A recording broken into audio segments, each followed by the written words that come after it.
First grade. Her legs extended quietly on my bed as my heavy eyelids tenderly eased me into unconsciousness.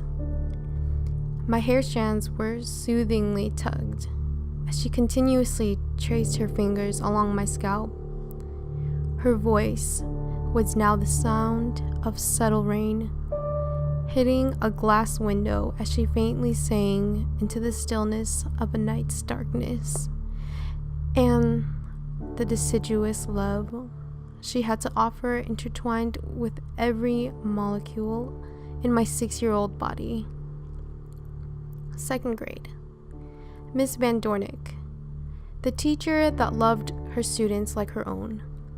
The teacher that allowed her damp shards of melancholy cascade in front of the class when an issue came up with her bosses. The teacher I cried for after seeing the distressed wrinkles that were carved into her silky forehead, because I believed she deserved everlasting happiness. The teacher who hauled me into her lukewarm embrace. Then afterwards, the whole class joined in. Miss Van Dornick. She was a lovely lady. Third grade. The white laces sewed carefully to the brown textured leather of a football led me to the harsher colors of black in my inner and outer wardrobe. I was introduced to the life of a boy, to the force of his fist, and to the power of his words. No one would mess with me and get away with it. Fourth grade. Tiny red and white bumps cratered into my pores, gnawing at the confidence that a teenager phase would allow. My naturally oil-glazed hair strands curtained over my forehead, because despite the fact my imperfection would boil into greater repulsiveness, I was not content with ignorant classmates focusing on what I could not control. I like to believe that at one point in time, everyone has that one friend who spits out churlish words here and there, acting so recklessly with the power they hold in their mouths, yet still thinking of it as joking. On that day, I sat next to that person, diligently working while occasionally chatting. Zip-base! His words bulldozed into my tough skin, and to make matters worse, he just kept laughing and pointing at me with his scrawny finger.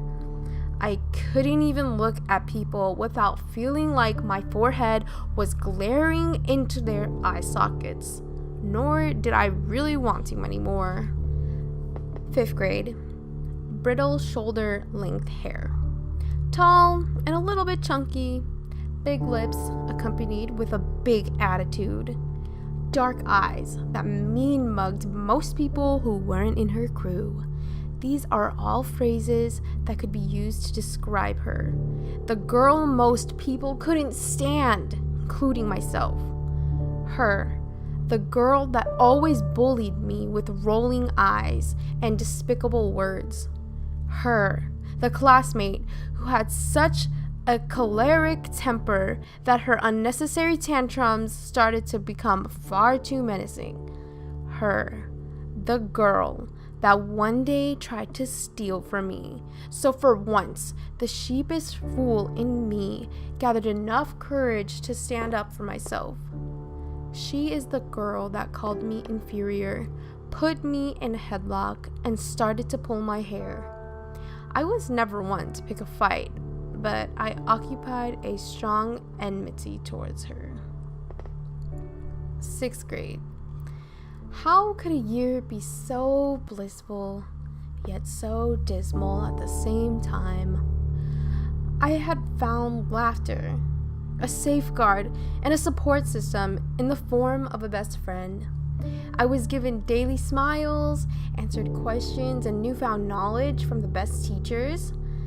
Unfortunately, everything positive is inevitably accompanied with negativeness.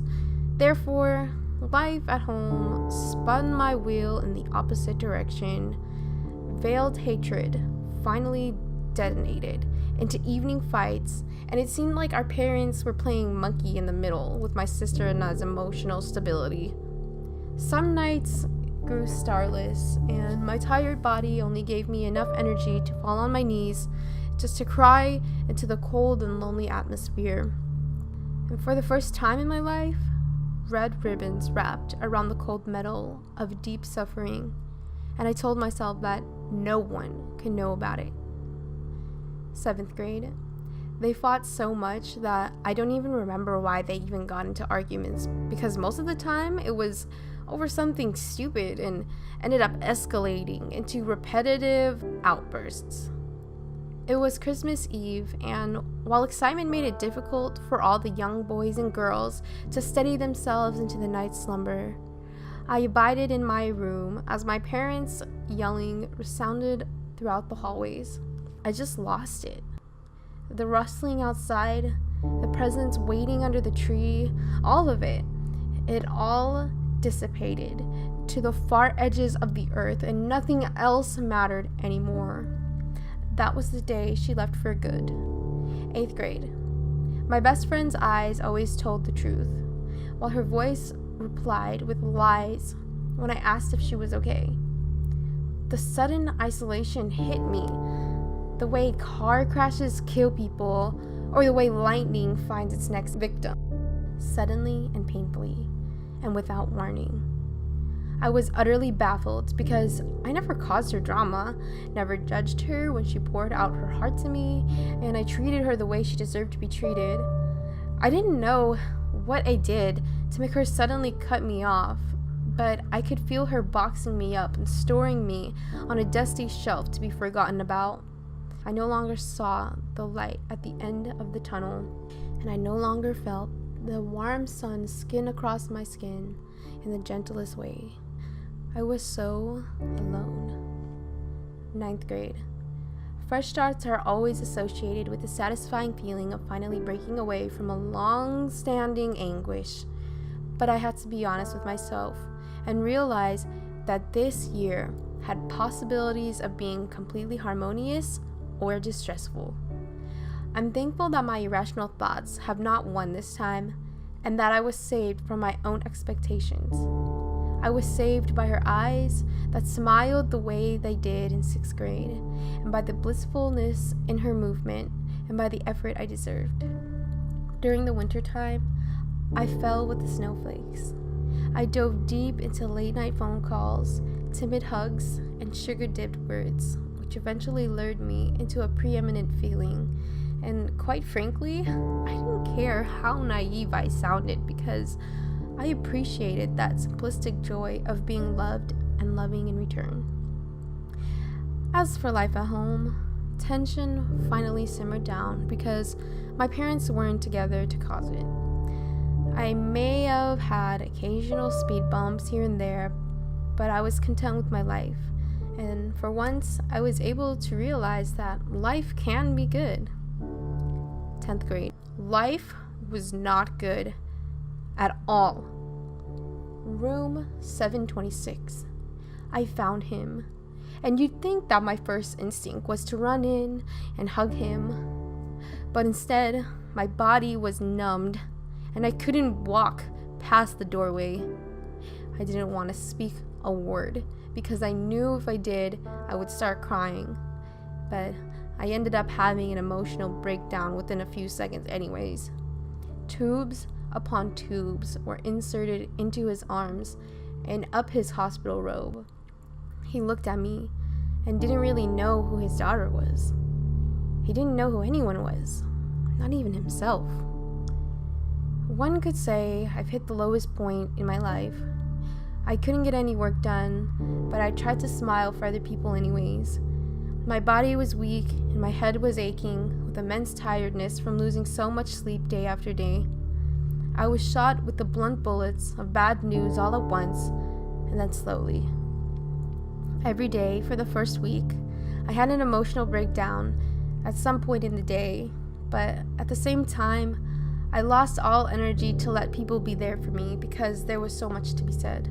There was nothing I wanted more and for everything to just go back to normal, for all of this undeniable stress, worry, and sadness, and anger to stop feasting on my very being and just to get away from me. I wanted to go somewhere far, far away where my pain and problems could never find me again. 11th grade. I drowned in my books, stress, and sleep-deprived nights for so long that I just started to suffocate. Straight A's can be quite a reward, but what is life when it's always spent at a desk?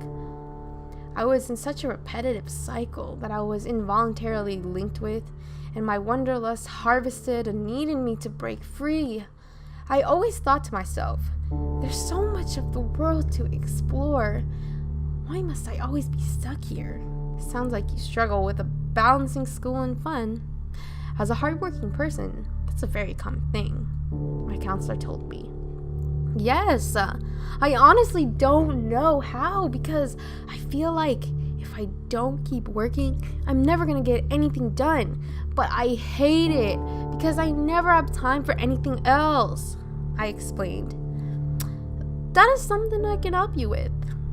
But think of it like this. What do people not talk about when they get to the top of Mount Everest? The climb to get there. Of course, there are going to be a lot of obstacles, and it's not going to be easy.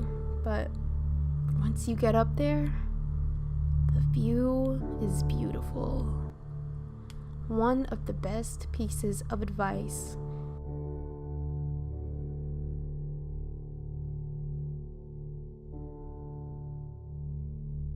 Twelfth grade. Biochemist, architect, surgeon, political engineer, blah, blah, blah. Words that flung out of people's mouths with an absolute uncertainty, which only worried me more because I was stuck in no man's land of undecided. I've worked so diligently my whole entire life, and yet I'm forced to aimlessly wander through the bustling streets of the real world. What does the future hold for me?